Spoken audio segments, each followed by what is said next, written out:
Hello दोस्तों, आप सभी का स्वागत है सक्सेस कोचिंग क्लासेस श्यामपुरा में। हेलो दोस्तों, तो आज आप सभी के लिए मोटिवेशन कोड है। क्या कोड रखा हुआ है? मेहनत इतनी खामोशी से करो कि सफलता शोर मचा दे। जो आज पढ़ाई में जी जान लगा दे वही कल नवोदय में नाम कमा दे।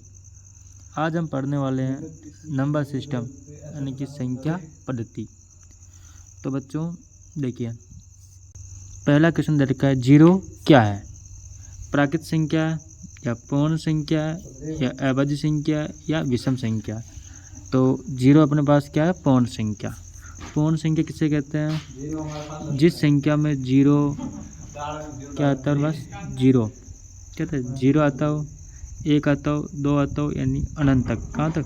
अनंत तक, उसको कहते हैं पूर्ण संख्या। तो फिर प्राकृत संख्या किसे कहते हैं? प्राकृत संख्या शुरू होती है एक से, एक, दो, तीन, अनंत तक चलती है।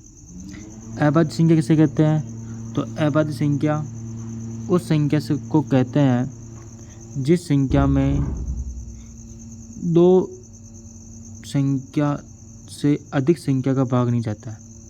यानी जिस संख्या में एक तो स्वयं का भाग जाता है, उसके अलावा एक संख्या का भाग जाता है, जैसे एक का भाग जाता है।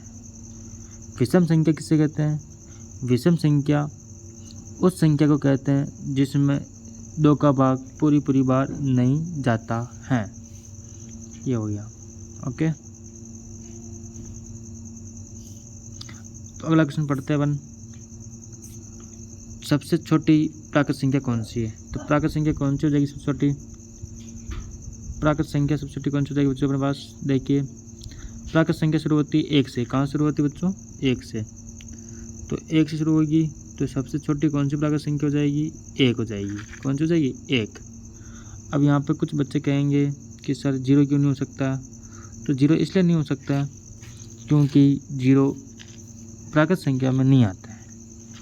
जीरो कौन सी संख्या में आता है? जीरो आता है पूर्ण संख्या में। अगला क्वेश्चन अपने पास है, तो 17 किस प्रकार की संख्या है? 17 अभाज्य संख्या है या सम संख्या या मिश्र संख्या या पूर्ण संख्या? तो 17 क्या है? अभाज्य संख्या है, क्योंकि 17 में एक तो एक का भाग जाएगा, एक 17 का जाएगा, यानी कि इसमें केवल दो संख्या का भाग जा रहा है। तो कौन सी संख्या है? अभाज्य संख्या।